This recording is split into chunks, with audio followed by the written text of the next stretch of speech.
The Pacific storms that hit the Oregon coast in November don't announce themselves. They build offshore for days in visible patient gathering mass over cold water, and then they arrive all at once without warning, turning the world outside your windows into a wall of gray noise. No warning, no courtesy. Just the sudden understanding that the thing you thought was far away has been close for a long time. Everett Blackwood had lived on that coast his entire life. He knew the storms. He respected them. What he never accounted for was the possibility that the most destructive thing in his life wouldn't come from the ocean. It would come from inside the house. Ashford Ridge sat on 340 acres of Douglas fir and coastal rock 11 miles south of Cannon Beach, Oregon. The main structure had been built in 1987 by Everett's father, Conrad Blackwood, who believed that a man's home should communicate exactly one thing to anyone who approached it, that crossing the threshold was a privilege, not a right. Conrad had succeeded. The building was 4 stories of poured concrete and tempered glass anchored into the cliff face like something that had always been there and intended to remain. From the ocean side, it looked almost organic the way a geological formation looks organic. From the roadside, it looked like what it was, a fortress. Everett had grown up in those walls. He had buried his father from that house. He had brought his wife home to that house. And in the spring of 2016, he had held his newborn son for the first time in the master bedroom on the 3rd floor, while a storm hammered the glass and the Pacific threw itself against the rocks 200 feet below. He remembered the weight of the boy in his arms, small, warm, radiating the particular heat of something newly arrived in the world. He remembered thinking, this is the only thing that has ever mattered. He could not have known, standing there in the dark with his son, that someone else in that room was already calculating how to take the boy away from him. By the fall of 2019, Everett Blackwood was 32 years old and running one of the most consequential private security organizations in the United States.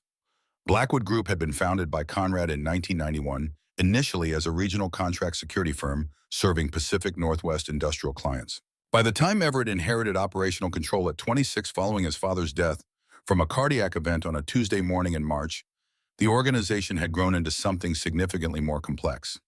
Federal contracts, infrastructure protection, intelligence consulting for 3 different government agencies whose names didn't appear on public-facing documents.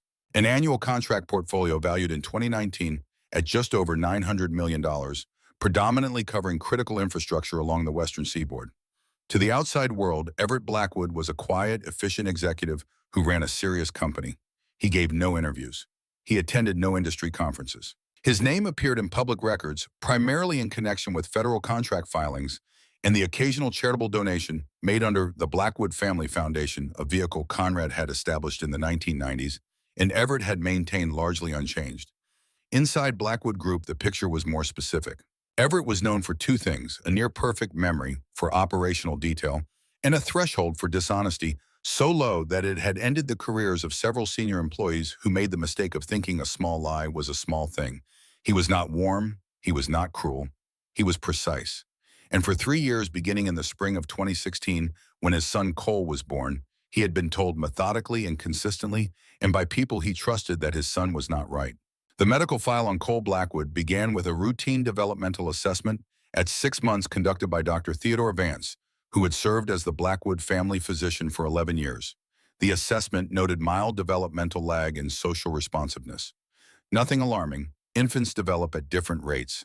Everett read the file, flagged the notation, and filed it in the mental category he reserved for things that required monitoring but not immediate action. By Cole's first birthday, the file had grown.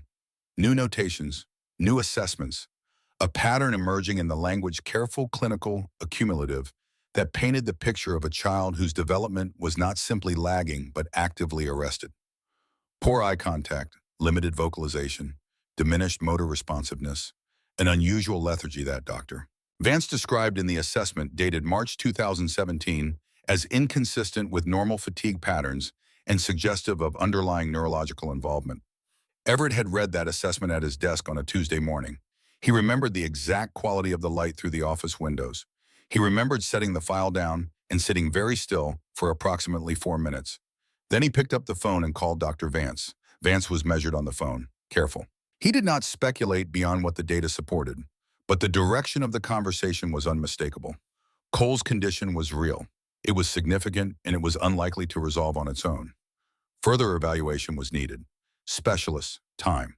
Everett asked 3 questions, received 3 answers, and thanked Vance for his time. After he hung up, he sat at his desk for another 6 minutes without moving. He was not a man who cried. He had not cried at his father's funeral. But that Tuesday morning, alone in his office with the November rain starting against the windows and a medical file open on his desk, something in him closed off quietly, completely, in a way that would take 3 years and a 23-year-old housekeeper to pry back open. Celeste Hargrove Blackwood was 29 years old in the fall of 2019. She had been born in Portland, raised partly in Washington, D.C., and educated at Georgetown, where she studied political communications with the focused intention of someone who understood early that knowledge of how things are presented matters as much as knowledge of how things are. She spoke in complete, measured sentences. She remembered names.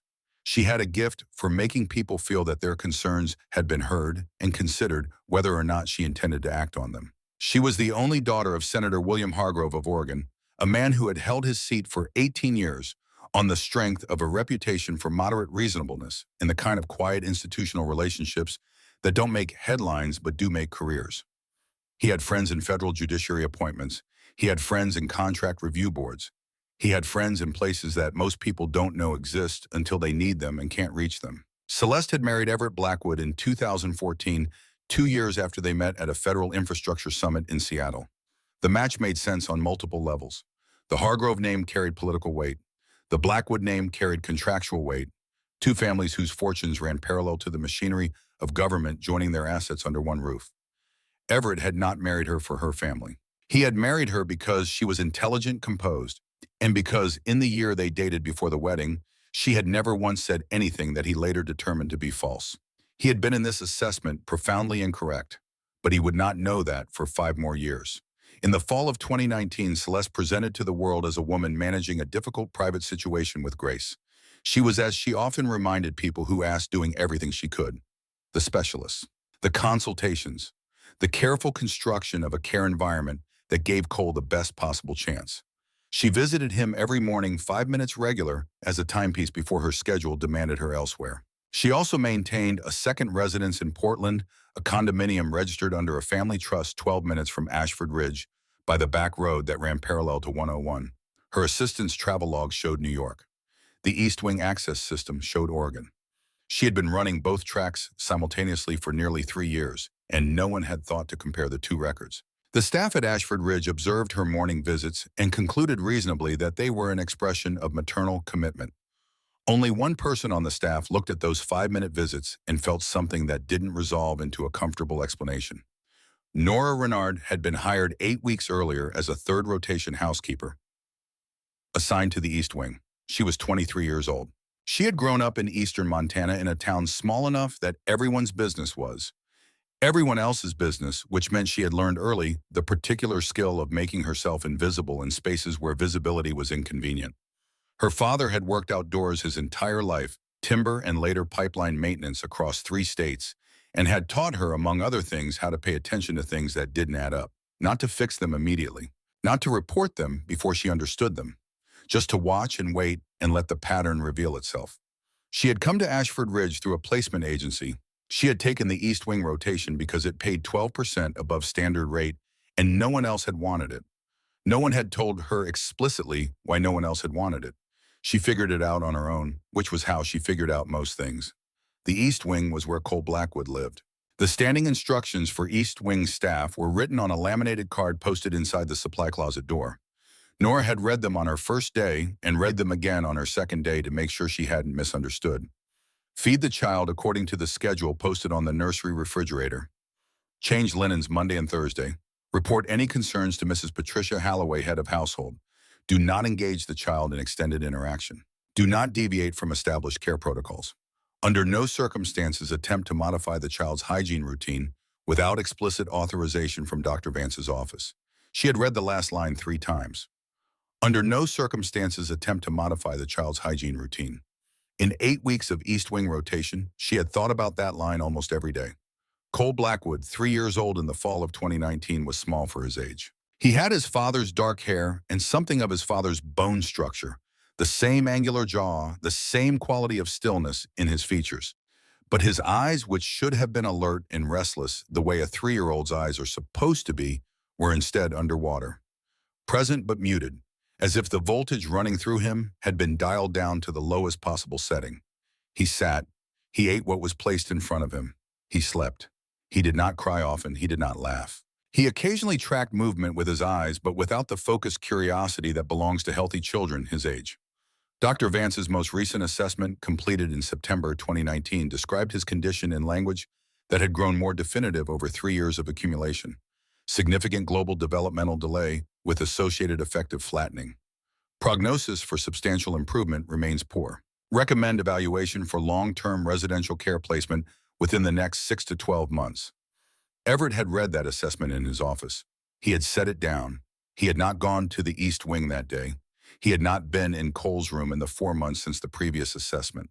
The smell that came from his son's room, something chemical and wrong, something that sat underneath the normal smell of a child, the way standing water sits beneath the surface of a lawn after heavy rain had become in Everett's mind, the smell of a fact he had accepted. He had stopped fighting the fact. What he had not done, what no one had done in the entire apparatus of care surrounding Cole Blackwood, was simply give the boy a bath without Celeste's designated products in plain water, with a bar of ordinary soap. That oversight was about to end. It was a Tuesday in October 2019 when Nora Renard made the decision that would unravel everything.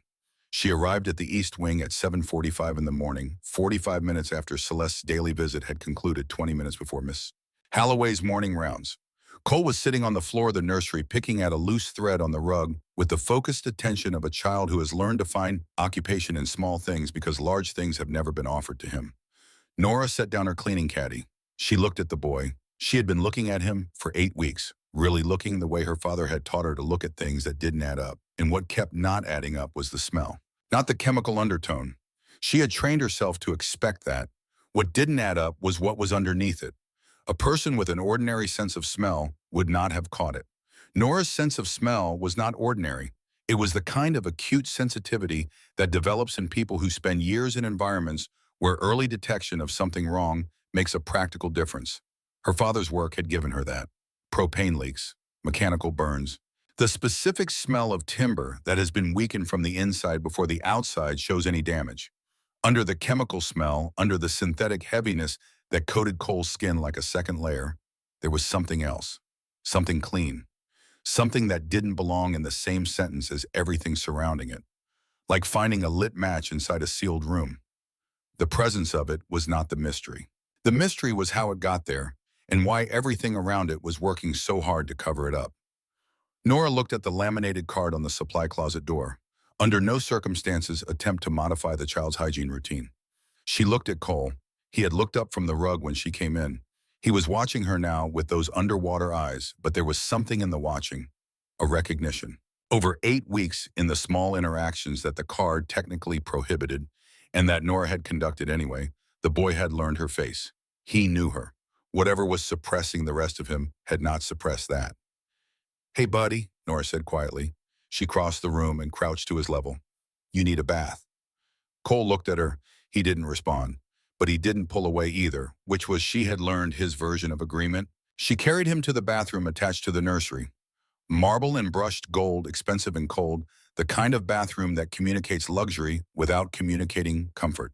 She filled the tub with plain warm water. Nothing else. No products from the labeled bottles on the shelf. No additives. Just water at the temperature a child's skin needs.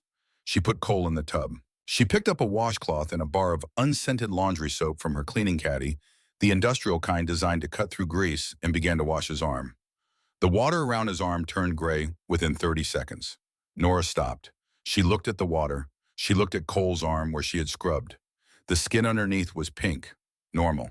The gray in the water was not dirt. It was residue of something that had been applied to his skin and had bonded to it over time, layer over layer, building up the way a coating builds on a surface that is treated repeatedly with the same compound. She scrubbed harder. The washcloth came away dark. The water darkened further. She worked methodically. Arms, neck, the back of his ears where the coating was thickest. The crown of his head where it had worked into his hair and dried to the texture of old lacquer. Cole sat still through all of it. His breathing, which had been the slow, shallow rhythm of a perpetually suppressed child, began to change. Deeper, more regular. The breathing of a child who is waking up. The water was black by the time she reached his back, not dark gray. Black, the color of old motor oil swirling in the heat of the bath, releasing an odor that burned the back of Nora's throat and made her eyes water. She had grown up around pipeline chemicals. She knew the difference between a product designed for legitimate use and a compound engineered for a specific outcome that would not appear on any legitimate label. This was the second kind. She scrubbed the last section of Cole's neck just below the hairline. The remaining coating came away in the water. The smell changed, instantaneously, completely. The way a room changes when someone opens a window that has been sealed for years. The chemical odor, the synthetic heaviness, the wrong smell that had defined Cole Blackwood to everyone who had ever come near him was gone. In its place was something Nora did not have immediate language for. It was clean the way outdoor air is clean after lightning, the smell of something with weight to it. Authority, if authority had a smell. She sat back on her heels and looked at the boy in the tub. Cole looked at her. His eyes were not underwater anymore. They were clear, focused, the color in them dark brown she had always thought was catching the bathroom light and giving it back differently. Warmer, deeper, a child's eyes fully present for what appeared to be the first time. He looked at his own hands in the black water. He turned them over. He looked back at Nora. "I feel warm," he said. It was the first full sentence Nora had ever heard him speak. She did not allow herself to react emotionally. Not yet. Right now, she needed to think carefully about what she had found and what to do about it. She pulled the drain. She wrapped Cole in a towel. She took her phone and photographed the washcloth, the black residue in the draining tub, and the shelf of labeled products systematically without hurrying. Then she sat on the edge of the tub with Cole in her lap and thought about who in this building she could trust. Not the head of household, not the medical staff, not anyone whose position had been arranged by or could be reached by the woman who visited this room for 5 minutes every morning. There was one name, one person whose loyalty was not to the household structure and whose red on Everett Blackwood developed over 12 years of working alongside him was that the man's threshold for dishonesty was as low as his reputation suggested. Garrett Holt. Nora dried the boy off, dressed him, and set him on the nursery floor with a set of wooden blocks she had found in the supply closet weeks ago, still in original packaging, never opened. He began to stack them with a focus and coordination that 3 years of assessments had said he was incapable of. She watched him for a moment, then she sealed the washcloth in a plastic bag, put it in her uniform pocket, and went to make a phone call. Garrett Holt had worked for Blackwood Group for 12 years. He had come in under Conrad when the organization was still primarily a regional security contractor. He had stayed through the transition when Everett inherited control at 26, a transition that most people in the industry had expected to be rocky, and that had instead been seamless in the way things are seamless when the person taking over is more prepared than anyone realized. Garrett was 47 years old, Deputy Director of Operations, which meant in practical terms, he was the person Everett trusted to execute decisions already made and to flag the things not yet seen. He was not a yes man. What he was specifically was a man who had spent 12 years learning to read Everett Blackwood accurately, the silences as well as the words. When his phone rang at 8:23 on that Tuesday morning, caller ID, showing a number he didn't recognize, he answered on the third ring. "Mr. Holt?" The voice was young, female, controlled in the specific way voices are controlled when the speaker is working hard to keep them that way. "My name is Nora Renard. I work East Wing housekeeping at Ashford Ridge. I need to talk to you about Cole." Garrett was quiet for 2 seconds. "How did you get this number?" "The emergency contact list in the East Wing supply closet. Your name is third. The first 2 are positions filled by staff recommended by Mrs. Blackwood." "What about Cole?" They met in the East Wing utility corridor 40 minutes later. Garrett looked at what Nora showed him in the order she showed it, the photographs on her phone first, the washcloth in the plastic bag second, the shelf of labeled products in the nursery bathroom third. He walked in and looked without touching anything, reading the handwritten labels Celeste had applied to each bottle in her precise architectural script. Then Nora handed him a folded piece of paper. "Results from a commercial lab in Portland, a walk-in facility where a young woman paying cash for a standard compound analysis doesn't attract attention." She had dropped the sample the previous Friday before deciding to call him. She had been thinking about calling for 2 weeks. She had wanted the data first. Garrett read the results twice. He had no medical background. He didn't need one. The compound identified in the sample was not on any list of approved pediatric care products. What it was, according to the lab's analysis, was a proprietary blend of industrial-grade sedative compounds suspended in a cosmetic oil base, formulated for dermal absorption designed to enter the bloodstream through the skin at a rate that would maintain consistent suppression without producing the acute symptoms that would flag a standard toxicology screen. Engineered, specific, purpose-built. Someone had commissioned this compound, someone had obtained it, and someone had been applying it to a 3-year-old child's skin every morning for what the residue accumulation suggested was most of Cole's life. Garrett folded the paper and put it in his inside jacket pocket. Who else have you told? No one. Who knows you collected the sample? No one. Who knows you called me? No one. Garrett looked at her for a long moment. 23 years old, gray housekeeping uniform, the steadiest person he had spoken to in recent memory. Stay in your rotation. Don't change anything. Don't tell anyone. I need 2 hours. She nodded once, picked up her cleaning caddy, and walked back toward the supply closet.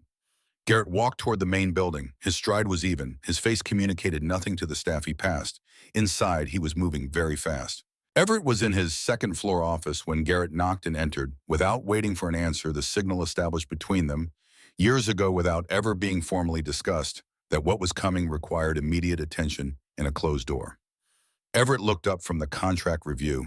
He read Garrett's face the way he read most things, quickly, with the full weight of 12 years of calibration. He set his pen down.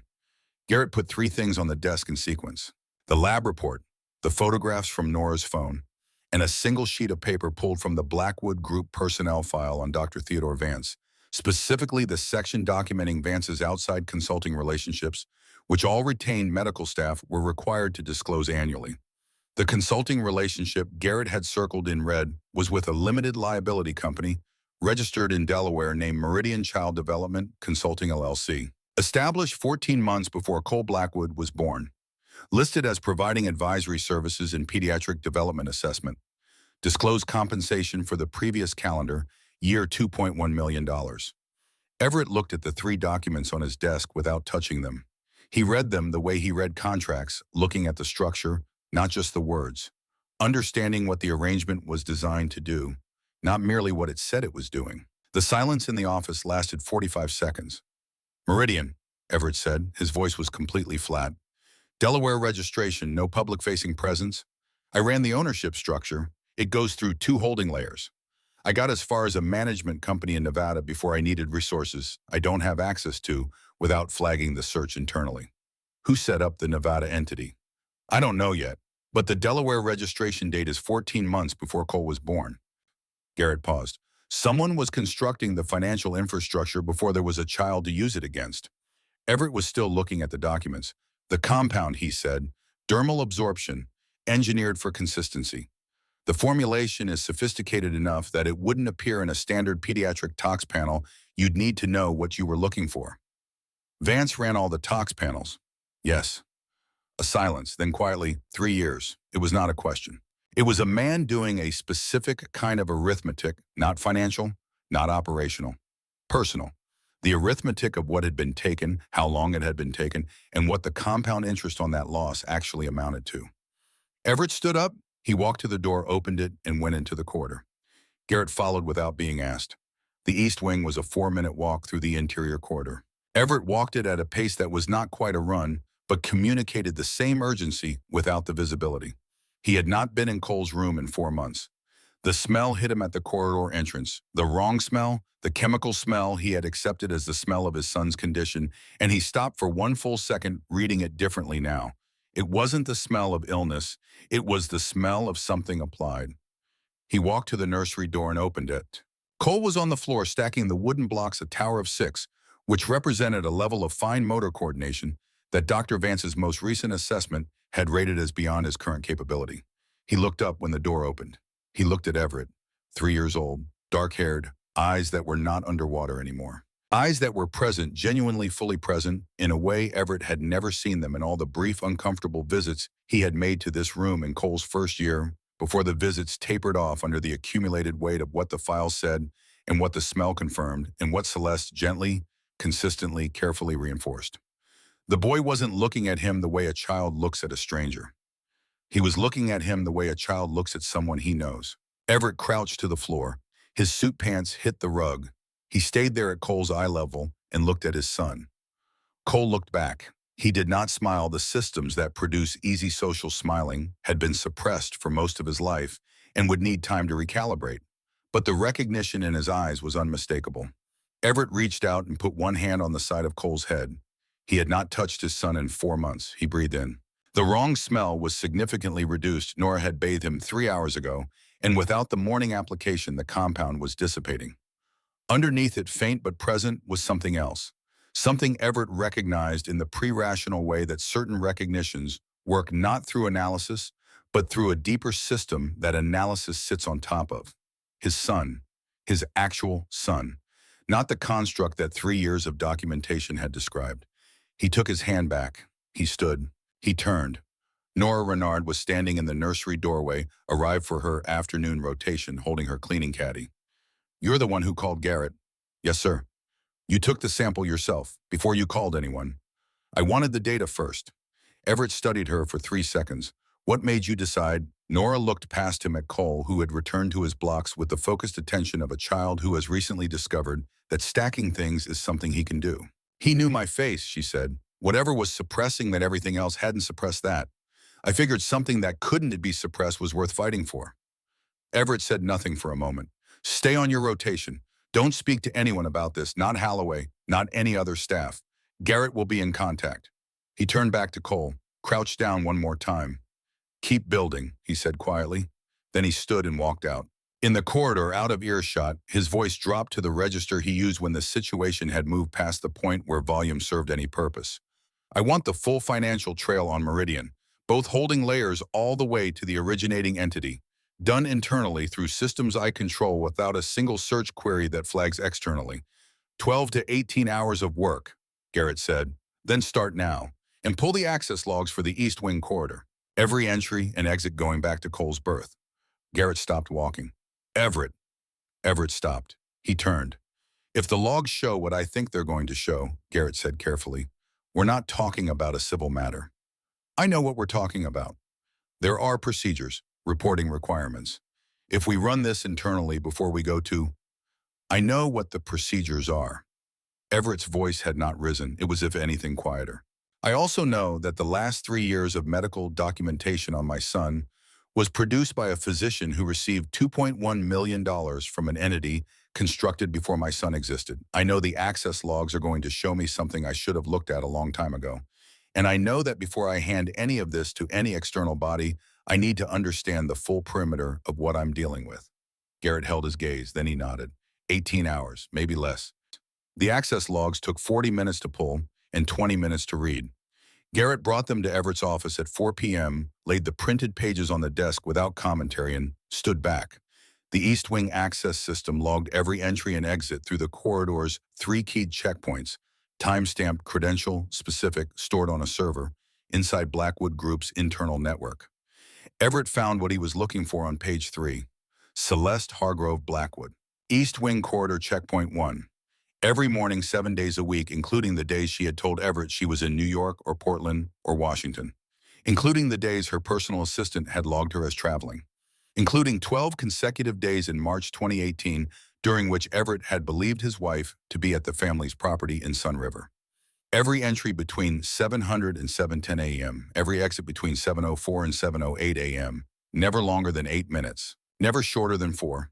Enough time to go to a child's room, to apply something to his skin, to leave before the first housekeeping rotation arrived. Nearly 3 years of mornings. The full run of it, not a single deviation. Everett set the logs down. Outside, the October light was going gray in the way Oregon light goes gray, not dramatically, just steadily, as if the sky is making a considered decision to withdraw. He had spent 3 years accepting a fact constructed specifically for him to accept. Built from the ground up, the LLC, established before Cole was born, the physician recruited and paid the compound engineered and supplied the daily application maintained with the discipline of someone who understood that consistency was the difference between a convincing deception and one that fell apart under scrutiny. He thought about the morning Cole was born, the weight of the boy, the storm against the glass.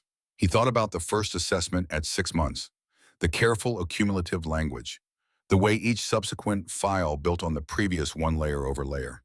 He thought about the mornings he had not gone to the East Wing, the visits that had tapered off, The fact that no one had suggested this was unusual because the frame around Cole's existence had been constructed to make his father's absence seem not only understandable, but appropriate.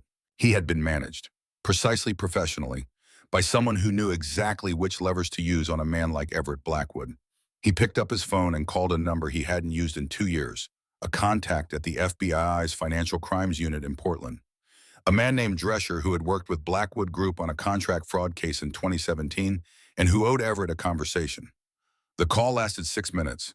Everett spoke for 90 seconds of it. He asked 2 questions, received 2 answers. After he hung up, he sat with the information for a moment.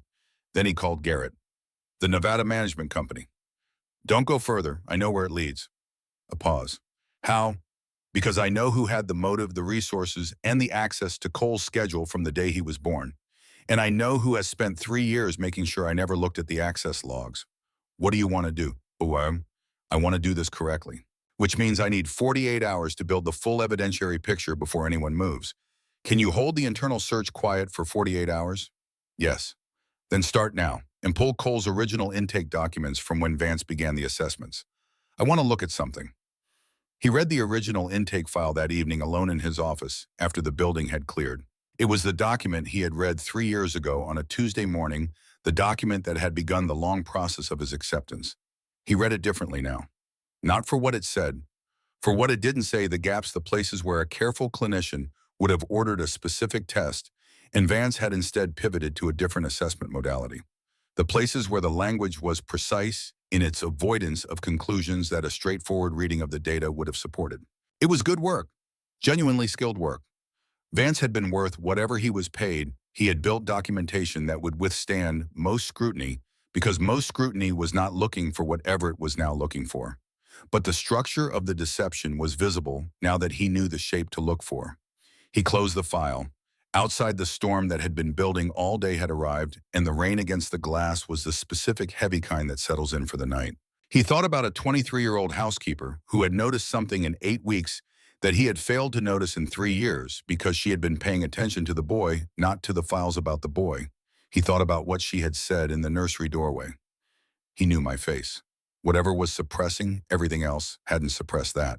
Everett Blackwood sat in his office while the storm worked against the windows, and he understood with the complete clarity that comes when a man stops arguing with what the evidence is telling him exactly what had been done and exactly who had done it.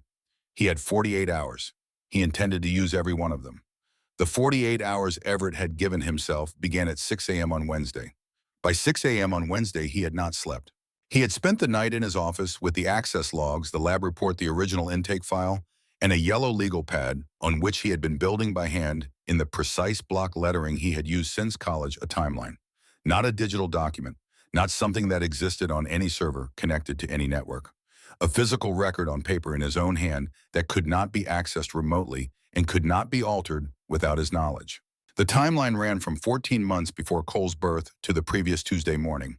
When it was complete, it covered 4 pages and documented in chronological sequence every transaction, every access log entry, every assessment, every consulting disclosure, and every travel record that Garrett had pulled from the internal systems. Laid out in sequence without the interpretive frame that 3 years of accumulated medical narrative had provided, the story the timeline told was not ambiguous.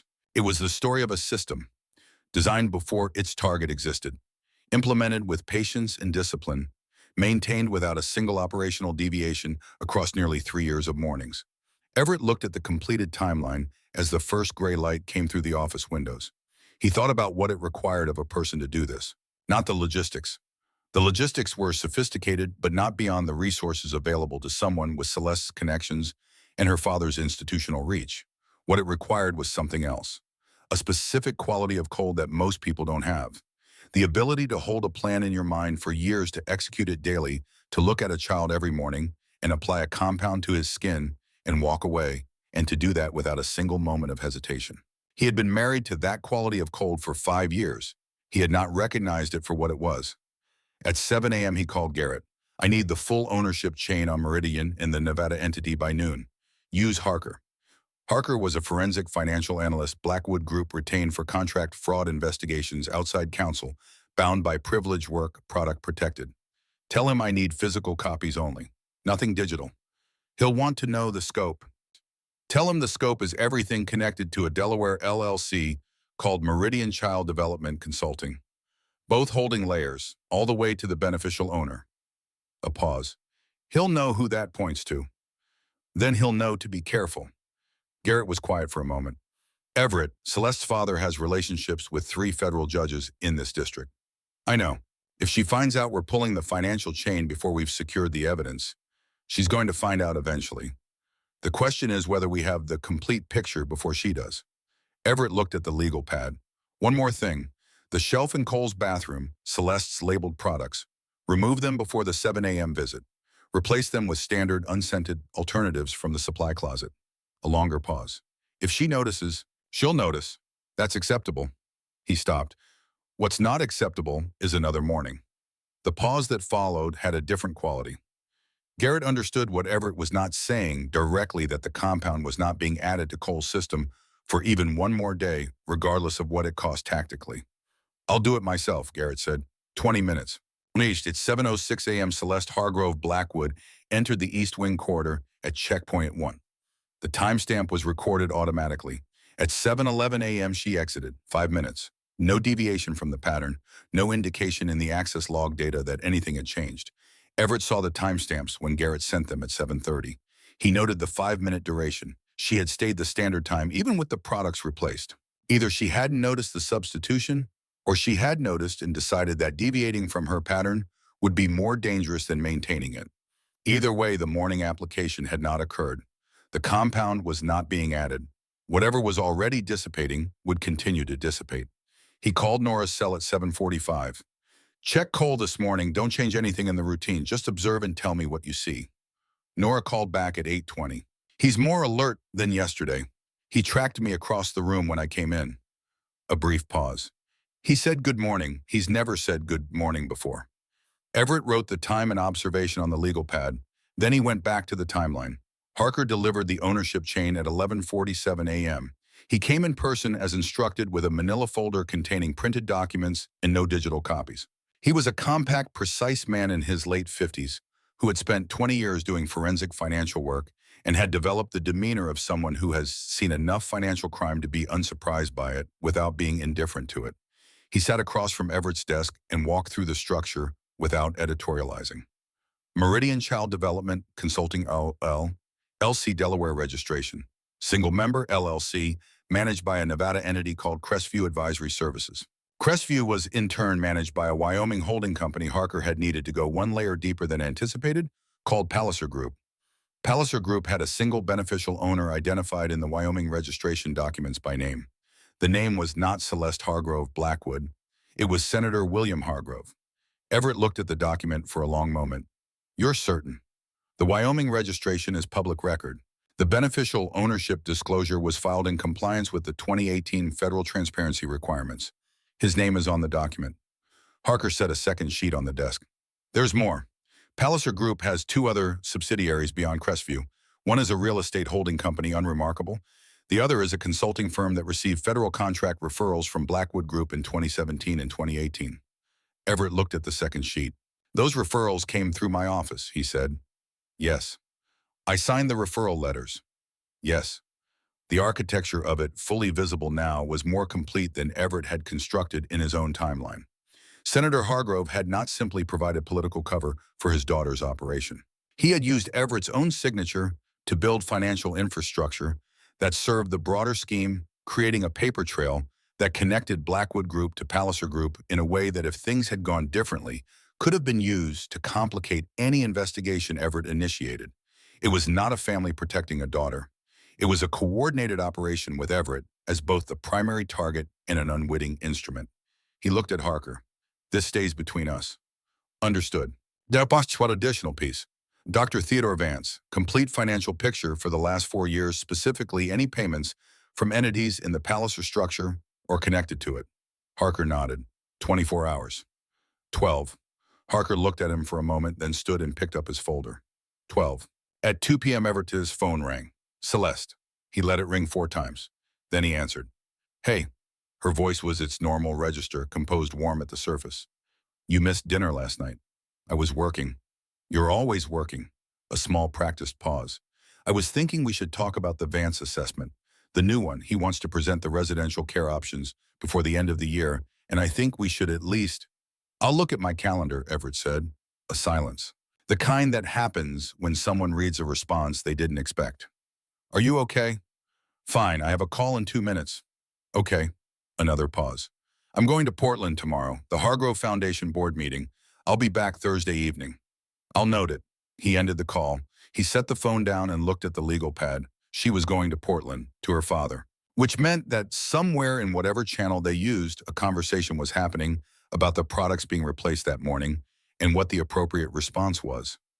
He had less time than 48 hours. He picked up his phone and called Drescher at the Federal Financial Crimes Unit. The conversation lasted 11 minutes. Everett laid out the structure. Meridian Crestview Palliser, the senator's beneficial ownership, the compound, the lab results, the access logs, the pattern of nearly 3 years of mornings in the precise sequenced way he presented operational information. When he finished, Drescher was quiet for 6 seconds. The lab results are from a commercial facility. Portland, walk-in. The sample was collected by a member of my household staff. Chain of custody. She photographed the collection process. Original sample currently in a safety deposit box in Tillamook, accessible only under my credentials. The housekeeper kept a parallel set of photographs on a personal device not connected to any network since last Tuesday. Another silence. Everett, if Hargrove is the beneficial owner of the entity that paid the physician, what you're describing is not a family law matter. I know what it is. Once we open a formal inquiry, I can't manage the timeline to your preferences. I'm not asking you to open anything yet. I'm asking you to be available for a conversation Thursday morning, at which point I'll have the complete financial picture on the physician. 9 a.m., your office. I'll be there. At 4:30 p.m., Garrett appeared in the office doorway. Something you need to see. He came in and set a single printed page on the desk. Internal access log, not the East Wing quarter logs, but the logs for Blackwood Group's main server room. 3 nights ago, someone had accessed the server room at 11:47 p.m. using a credential assigned to the head of building security. A man named Trent Calloway, appointed to his position 2 years ago on the recommendation of Celeste's personal assistant. He was in the server room for 22 minutes, Garrett said. Someone ran a read query on the East Wing access records and exported a partial dataset. What period? The last 90 days, not the full record. The last 90 days recent enough to confirm the pattern was ongoing, not long enough to expose its full historical scope. A targeted pull, someone checking whether the access logs were complete enough to be a problem. Pull Calloway's credentials as of now, quietly. Reassign his door codes to a temporary set that logs his location in real time. Everett paused. Don't tell him. Garrett nodded and turned to go. Garrett, he stopped. Cole, I want him moved tonight. Not to another part of the estate, off property. The River House in Tillamook under the Foundation's name. No staff connection to Ashford Ridge. Take him yourself. Take Nora with you. If Celeste checks the East Wing in the morning, she will check. And when she does, she'll know I've moved him. Which means the timeline accelerates on her end, which means it needs to have accelerated on ours first. He looked at the legal pad. I'd rather have Cole in Tillamook when that happens than in a room on this property. When do you want us to move? After his 8 p.m. sleep, when the building is quiet. At 8:47 p.m. Garrett carried Cole Blackwood asleep, warm-wrapped in a blanket, from the nursery through the East Wing service exit to a vehicle in the delivery bay. Nora sat in the back seat with a go-bag. Cole's clothes, his wooden blocks, the unscented soap. Garrett drove south on 101, no phone, no GPS. The road to Tillamook was one he had driven before. In the back seat, Cole slept the deep, clean sleep of a child whose body was continuing hour by hour the work of recalibration. Nora watched the darkness outside the window and said nothing. She was thinking about the laminated card on the supply closet door, the instructions she had broken. Under no circumstances attempt to modify the child's hygiene routine. The instruction had been placed there by someone who understood that the routine was the entire operation, that the daily application was the mechanism through which everything else was maintained, the medical files, the prognosis, the father's acceptance, the legal architecture being quietly constructed around the boy's future. Remove the routine and the entire structure lost its foundation. A 23-year-old housekeeper with a bar of laundry soap had removed it. She looked at Cole sleeping. His color was better than even yesterday, the skin no longer carrying that faint grayish undertone she had noticed and not been able to name in her first weeks on the rotation. She understood that her role in this after tonight would return to something close to its original dimensions. She was a housekeeper. She had found something and reported it through the right channel. What happened next would happen in courtrooms and federal offices. She was at peace with that. The river house in Tillamook was dark when they arrived. Garrett unlocked it and turned on the heat. He put Cole in the ground floor bedroom on a bed too large for him, with the blanket from the nursery and the wooden blocks on the nightstand. Cole did not wake during the transfer. Garrett stood in the doorway for a moment looking at the boy. Then he turned off the light. At Ashford Ridge at 11:22 p.m., Everett sat at his desk with the completed timeline and the documents arranged in front of him in the order they would need to be presented. His phone showed one missed call from Celeste received at 9:15 p.m. He looked at the legal pad, 4 pages of block lettering.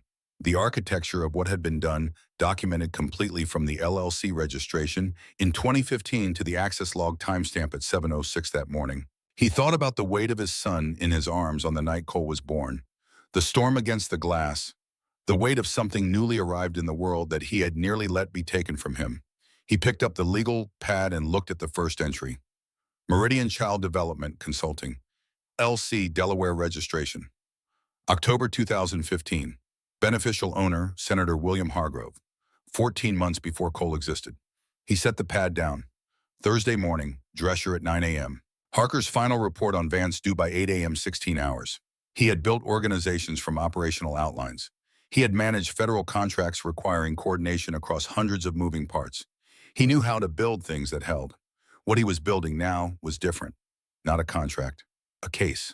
The kind that once complete and handed to the right people in the right sequence would be difficult to contain and impossible to dismiss, even by a senator with 18 years of institutional relationships and the confidence of a man who has never had to account for himself. Everett turned off the office light. He walked to the east wing. He stood outside the nursery door. He opened it. The room was empty. Cole's blocks were gone. The shelf in the bathroom held standard products from the supply closet. The chemical smell was almost entirely gone. He stood in the empty room for a moment. Then he walked back to his office, sat down, and began to prepare for Thursday morning. Thursday morning arrived the way consequential mornings often do, quietly without ceremony. The light coming through the office windows at the same angle it always did. The building settling into its routine as if nothing in it was about to change. Everett had slept 3 hours on the office couch. He was at his desk by 5 a.m.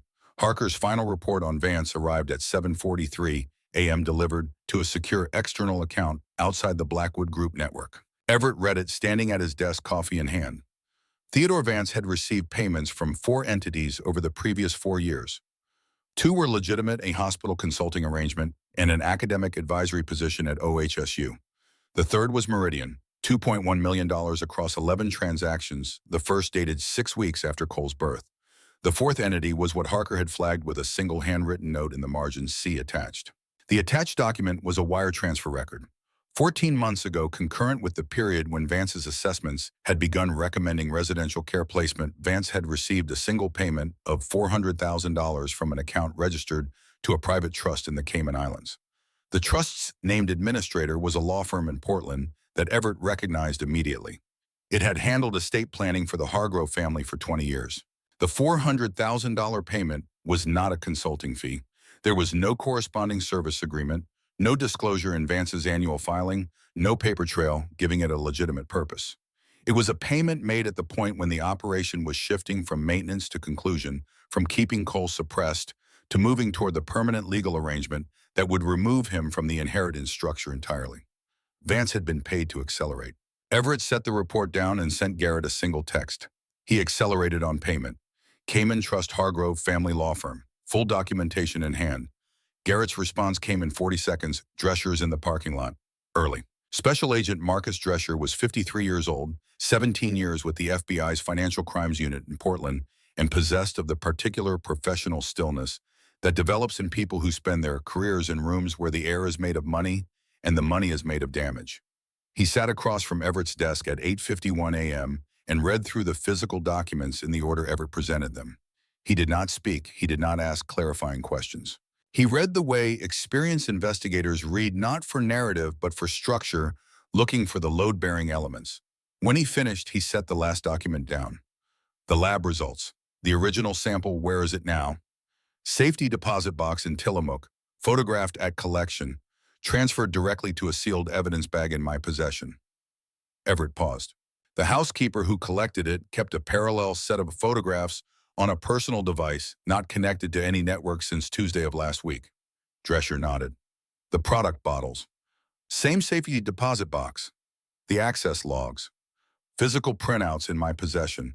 The server data is on an isolated system, write protected as of Wednesday morning. Nothing can be added, altered, or deleted without leaving a forensic trace. Everett looked at him steadily. I was aware that someone on the property had run a read query on the East Wing logs. I took steps to prevent subsequent modification. Drescher was quiet for a moment. Calloway. His access credentials were restricted Wednesday afternoon. His real-time location has been logged since then. He has not left the property. Another silence. Drescher picked up the Harker document, the ownership chain, and looked at it again. His expression did not change, but something behind it shifted in the specific way things shift when a person is recalibrating the scale of what they're looking at. Senator Hargrove, he said. His name is on the Wyoming registration. Public record. I know it's public record. Drescher set the document down. What you're handing me is a federal fraud case with a sitting senator as the documented beneficial owner of the funding entity. You understand what that means in terms of where this goes? It goes to the public integrity section, Everett said. Department of Justice, not the field office. The field office has relationships with the district that I'd rather not rely on given the senator's judicial appointments. He paused. I've already made a preliminary call. There's a section chief named Aldridge who has been informed that documentation is forthcoming. Drescher looked at him for 3 full seconds. You called public integrity before you called me. I called you first. I called Aldridge yesterday evening after I had the Cayman Trust documentation. Everett held his gaze. I needed to ensure the case went to the right level immediately. Not because I don't trust your office, because I trust your office and I know what happens when a case involving a senator gets opened at the field level and someone makes a phone call before the documentation is secured. Drescher was quiet. Then he nodded. When does Aldridge expect the physical documents? This afternoon. I'm driving them to Portland personally. I want to come with you. I was counting on it. At 10:15 a.m. while Everett was preparing the documentation package, his phone showed an incoming call from Celeste. The third attempt in 2 days. He answered. Everett, her voice had changed. The composed warmth was still present. She was too disciplined to abandon it entirely, but underneath it was something tighter. The sound of a person who has run a calculation and arrived at a number she doesn't like. I went to check on Cole this morning. I know. A silence. Brief. The kind that happens when someone has prepared for multiple responses and the one they received wasn't among them. Where is he? Somewhere safe. Everett. The warmth was gone. What was underneath it was precise and cold and entirely consistent with the quality he had failed to recognize for 5 years. Whatever you think you've found, I know what I've found. He kept his voice level. I know about Meridian. I know about Palliser. I know about your father's name on the Wyoming registration. I know about the Cayman Trust payment to Vance. I know about nearly 3 years of consecutive mornings in the East Wing corridor. He paused. I know about all of it, Celeste. The complete structure from the Delaware registration in October 2015 to the access log timestamp at 7:06 yesterday morning. 8 seconds of silence. You should talk to an attorney before you... I'm talking to the Department of Justice this afternoon. He paused once more. You should talk to an attorney. I'd recommend doing it in the next few hours. He ended the call. He set the phone face down on the desk. He looked at the documentation package, the legal pad, the printed documents, the lab report, the access logs, the Harker analysis, the Cayman Trust wire transfer, assembled in a manila folder with a typed index on the cover page. He picked up the folder and walked out of the office. At 10:47 a.m., 32 minutes after Everett ended the call with Celeste, while he and Drescher were in the parking structure preparing to leave for Portland, Everett's phone rang. Number he didn't recognize. He almost didn't answer. He answered. Mr. Blackwood. The voice was male, measured the professional register of someone who bills by the hour and knows exactly what his time costs. My name is Leonard Forsythe. I'm calling on behalf of Senator Hargrove's family office. Everett said nothing. We understand you've been reviewing some internal documents. Forsythe continued. The senator would like to propose a resolution that serves everyone's interests. A settlement figure has been prepared. I'm authorized to discuss 8 figures structured as a family trust payment for Cole's long-term care. No admission of liability. No public disclosure. The arrangement would include a mutual non-disclosure agreement in the return of all documents currently in your possession. Everett listened to the full offer without interrupting.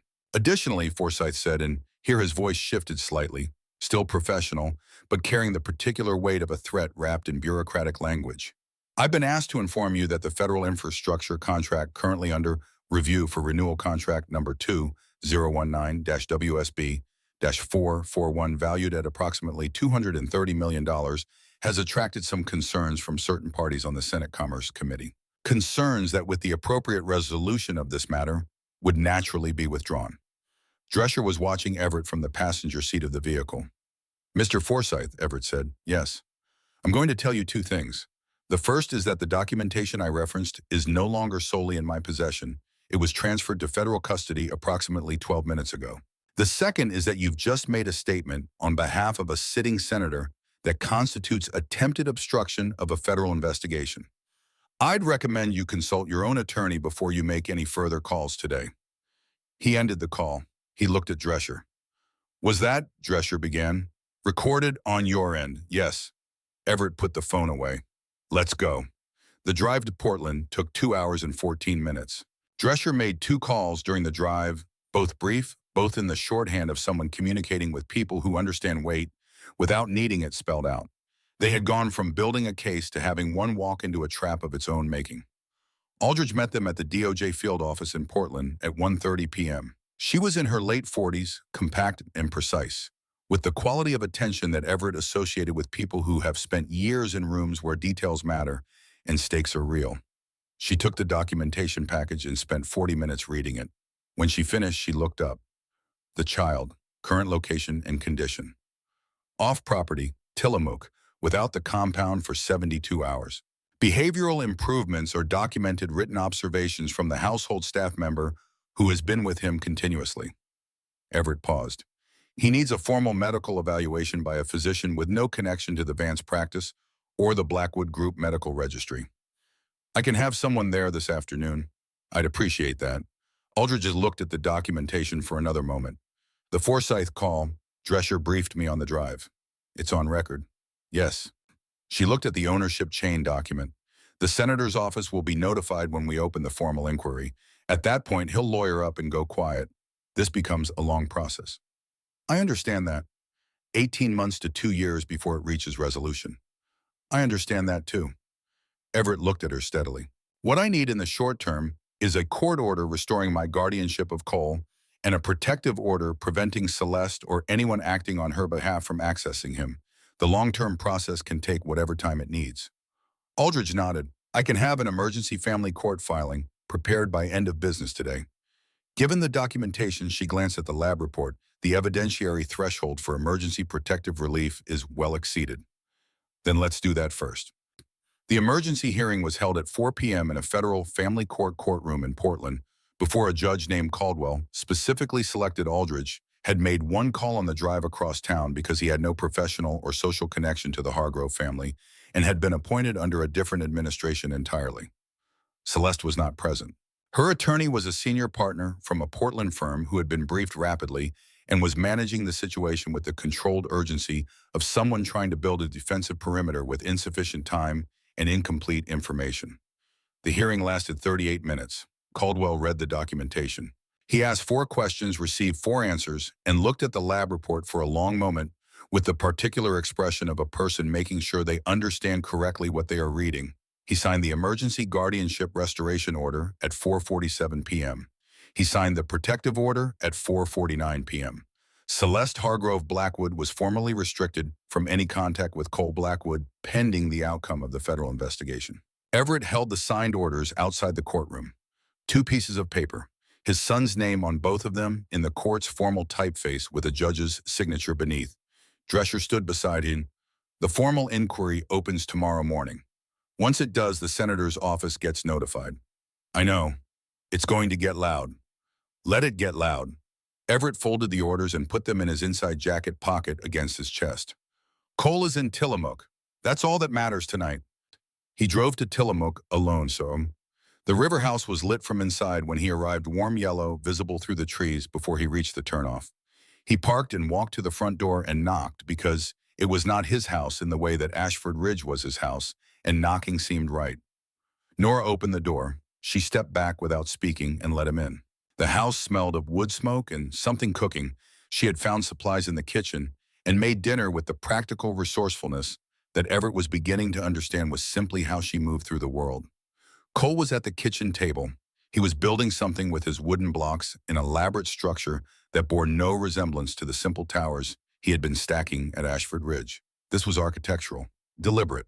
He had sorted the blocks by size and was constructing with a spatial logic that a child who had spent 3 years with his neurological functions suppressed should not yet have access to. He looked up when Everett came in. "Daddy," the word came out simply without hesitation. Just a recognition, stated plainly. Everett sat down across from him at the table. He did not speak immediately. He looked at his son, the color in his face, the clarity in his eyes, the focused intelligence in the way he sorted blocks by hand, and felt with a completeness that analysis could not have produced the full weight of what 3 years of deception had cost. "What are you building?" he asked. Cole considered the structure. "A fortress," he said, "so nobody can get in unless we say." Everett looked at the blocks, at the deliberate arrangement of them, at the spatial logic of a 3-year-old who had been treated as incapable of spatial logic for his entire life. "That's good thinking," he said quietly. Cole nodded seriously and placed another block. 6 months. The formal inquiry opened by the DOJ Public Integrity Section on a Thursday morning in October 2019 had by the following April expanded into one of the more significant federal fraud prosecutions in Oregon's recent history, the case against Dr. Theodore Vance was resolved first. He surrendered his medical license in January and entered a cooperation agreement with federal prosecutors. His testimony documented the full structure of the arrangement, the recruitment, the compound, the fabricated assessments, the Cayman Trust payment to accelerate toward residential placement. In his deposition, Vance described the initial approach from Celeste's attorney as a routine consulting offer. By the time he understood the full scope of what he had agreed to, he had already signed the Meridian contract and received the first payment. He had continued not because he believed in the operation, but because stopping had by that point become more dangerous than continuing. It was not a defense. The sentencing recommendation was 7 to 9 years. The case against Celeste Hargrove Blackwood moved more slowly as cases involving institutional connections tend to do. She was indicted on 11 federal counts in February: fraud, child endangerment, conspiracy to commit wire fraud. Her attorney filed 3 motions to suppress in the first 30 days. All 3 were denied. The evidence chain Everett had built: physical samples, access logs, financial documentation, chain of custody, photographed and preserved at every step, had been constructed specifically to withstand exactly this kind of procedural challenge. Senator William Hargrove announced in March that he would not seek re-election at the end of his current term, citing health considerations. The announcement came 4 days after federal investigators served a subpoena on his Portland office. He retained criminal defense counsel the following week. The health considerations, reporters noted, appeared to have emerged with considerable speed. Leonard Forsyth, the attorney who had made the obstruction call from the Hargrove family office, surrendered his bar license in April, pending a state bar disciplinary proceeding. He had been the one, Drescher later confirmed, who had advised the senator that having his name on the Wyoming registration created a deterrent rather than a liability. It was the kind of advice that looks sophisticated until the person on the other side turns out to have spent 2 sleepless nights building an evidentiary record specifically designed to be handed to the Department of Justice. Trent Calloway, the building security chief at Ashford Ridge, entered a plea agreement in January in exchange for testimony about the internal network access he had conducted on behalf of Celeste's operation. He received a sentence of 18 months. He testified that he had not known what the operation was until after the server query, at which point he had been informed by Celeste's personal assistant, not by Celeste directly, that the query was a routine security audit. No one believed him. The sentencing judge said so explicitly. The Wyoming registration for Palliser Group was dissolved by court order in February. The Delaware registration for Meridian Child Development Consulting, LLC, had been dissolved 9 days after Everett's call to Aldridge. Someone on the Hargrove side had been watching and had moved to limit exposure. The dissolution was documented in the federal record as evidence of consciousness of guilt. The contract, Forsyth had threatened 2019-WSB-441 $230 million. The infrastructure work along the western seaboard that Blackwood Group had been executing without interruption for 4 years was renewed in December, approved unanimously by the Senate Commerce Committee, two of whose members had been personally briefed by Aldridge on the nature of the prior interference attempt. None of this moved quickly. None of it was clean. Institutional power, even when fully exposed, has mass and inertia, and the process of holding it to account grinds at its own pace. Everett had known this going in. He had built the case to survive the grinding. Cole Blackwood turned 4 years old in April. He was assessed by 3 independent pediatric neurologists, none of them connected to any entity in the Hargrove or Blackwood Group orbit over a period of 6 weeks. Their findings were consistent with each other and unambiguous in their collective conclusion. Cole Blackwood presented no evidence of developmental delay, neurological impairment, or cognitive deficit of any kind. His development, now that the compound had been fully cleared from his system, was tracking at the high end of normal range for his age group. The lag from the suppression years would require targeted support, language development, social interaction, the specific building blocks that had been unavailable to him, but the prognosis was not recovery from damage. It was catching up from absence. There was a difference. The neurologists were careful to explain it. The compound had not harmed him in any structural sense. It had simply prevented him from being who he already was. Remove it and what was already there emerged. Everett read the assessment in his office and sat with it for a long time. On the morning of Cole's birthday, he read the Portland Oregonian over coffee. The senator's name was on the front page, not the above-the-fold story, but the lower right, a brief item about the ongoing investigation and the timeline of anticipated proceedings. Everett read the item, set the paper face down on the table, and did not pick it up again. Cole came into the kitchen in his pajamas, hair disordered from sleep, carrying 3 of his wooden blocks. "I need help with the tower," he said. "After breakfast," Everett said. "Okay." Cole set the blocks on the table and climbed into his chair. He looked at the face-down newspaper. "Who's in the paper?" "Nobody important anymore," Everett said. Cole considered this, apparently found it satisfactory, and reached for his orange juice. Nora Renard returned to East Wing housekeeping at Ashford Ridge in November, 2 weeks after Cole came home. The East Wing had been renovated in the intervening weeks. The cold, marble bathroom had been replaced with warm tile and a proper child's tub. The nursery had been expanded into the adjacent room, doubled in size with bookshelves and a low table for blocks, and a window seat that looked out over the Douglas firs toward the ocean. The laminated card was gone. The supply closet door was plain wood. Nothing posted on it, the paint slightly different in one small rectangle, where the card had protected the wall from light for however many years it had been there. On Nora's first morning back, Cole found her in the supply closet while she was organizing her caddy. He stood in the doorway and watched her for a moment with the serious, direct attention that had become characteristic of him as the suppression cleared. "Morning," he said. "Morning, buddy." He considered her. "Are you staying?" "That's the plan." He nodded once, confirming a reasonable logistical arrangement, and went back to his blocks.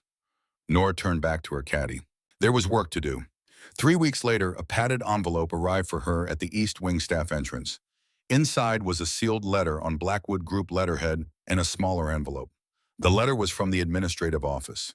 It described a newly created position, Household Operations Manager, East Wing, and Primary Residence, a title that came with a salary she had previously associated with the categories of work entirely different from housekeeping.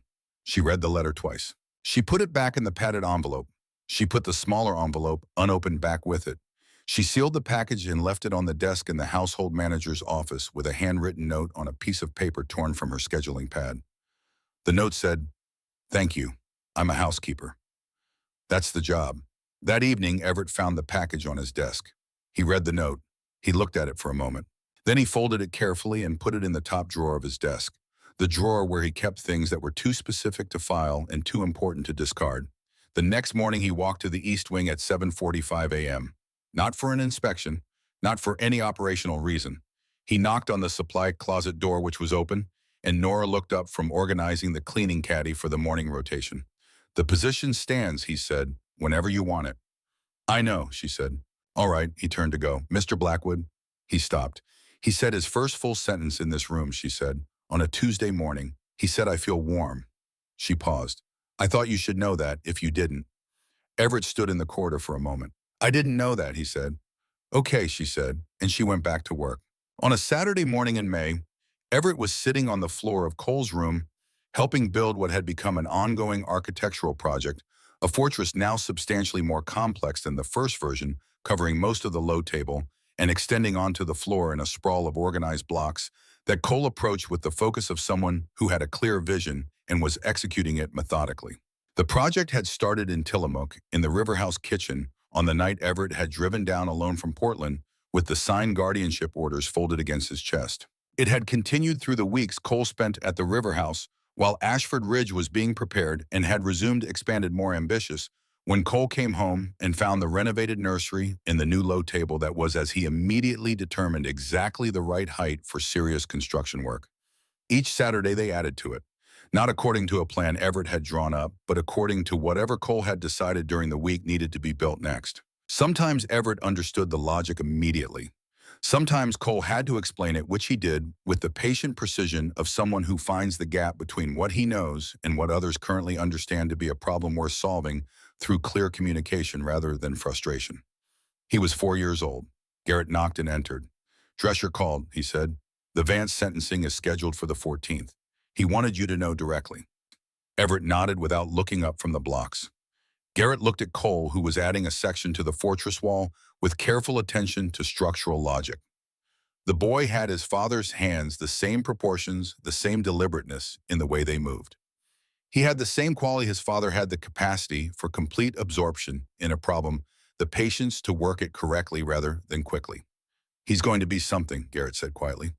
Everett looked at his son, 4 years old, dark-haired, eyes that were fully present, clear and focused, and entirely himself, unmedicated and undiminished. Building a fortress on a Saturday morning in a room that smelled of wood smoke and salt air, and nothing wrong. "He already is," Everett said. Garrett stood in the doorway for a moment longer, looking at the two of them on the floor, the 32-year-old man and the 4-year-old boy, both of them engaged with the same problem from the same angle, the same quality of attention, working in a silence that was not empty but full. Then he nodded once and left, pulling the door closed behind him. Cole placed the block he was holding, considered the result, and looked up at his father. "This part needs to be stronger," he said, pointing at a section of the wall, "if someone tries to get in from the side." Everett looked at the section. The boy was right, the lateral support was insufficient for the height. A real structure built on that logic would fail under lateral pressure. "How would you fix it?" Cole studied the structure for a long moment. He picked up a block, set it down, picked up a different one. Then he set the second block down too, and was quiet for a moment in the way he was quiet when he was thinking through something from the beginning rather than patching from the middle. "I have to take it apart," he said, "from here." He pointed to a section 3 layers down from the problem. "If I fix it up here, it still won't hold.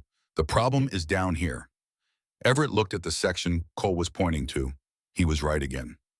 The instability wasn't at the point of failure. It was at the point 3 layers below, where a compromise had been made early that had seemed minor and had propagated upward. "Then take it apart," Everett said. Cole began to disassemble the problematic section carefully and without frustration, setting each block aside in the order it had been placed so that the rebuilding could happen in the correct sequence. He worked the way he did most things, without rushing, without second-guessing the decision once it had been made, doing the work correctly from the foundation. Everett watched him and said nothing. There were things he had come to understand in the months since October that could not be repaired by addressing them at the point where they became visible. The failure site was never the origin. The origin was always further back, lower down in a decision that had seemed acceptable. At the time, the first assessment accepted without a second opinion. The first morning not spent in the East Wing. The first time the wrong smell had been filed under condition rather than question.